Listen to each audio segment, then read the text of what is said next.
আপনারা জানেন সরকারি, আধা সরকারি এবং অটোনোমাস বডির যারা কর্মচারী আছেন তাদের পে স্কেল 2015 সালে হয়েছিল। এটার পরে 10 বছর পরে নতুন পে স্কেল হলো। এর মধ্যে আপনি জানেন যে গত সরকারের সময়ে ইনফ্লেশন ডাবল ডিজিট ক্রস করেছিল। আমরা যদিও এটাকে গত মাসে 8% নিয়ে এসেছি, কিন্তু ইনফ্লেশন কারণে যেই বেতনের যে অ্যাডজাস্টমেন্ট সেটা এখনো ঠিক মতো হয়নি।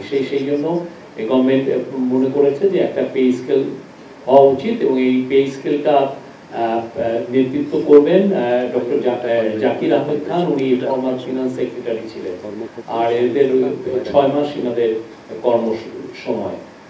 আর আজকে আরেকটা বিষয় সেটা হচ্ছে যে আপনারা জানেন যে গোপালগঞ্জের বিষয়ে একটা সেক্রেটারিয়াল স্বরাষ্ট্র সেক্রেটারি নেতৃত্বে একটা কমিটি হয়েছিল।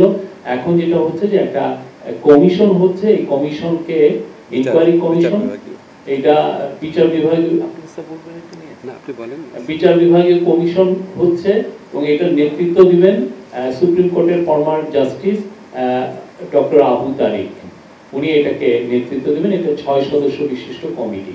এরা গোপালগঞ্জের এই যে ভায়োলেন্সটা হলো, এখানে হতাহত এবং এটার কারণ অনুসন্ধান করা, এই পুরো জিনিসগুলো তারা 3 সপ্তাহের মধ্যে এই কাজটা, এই ইনকোয়ারি এটা করবেন।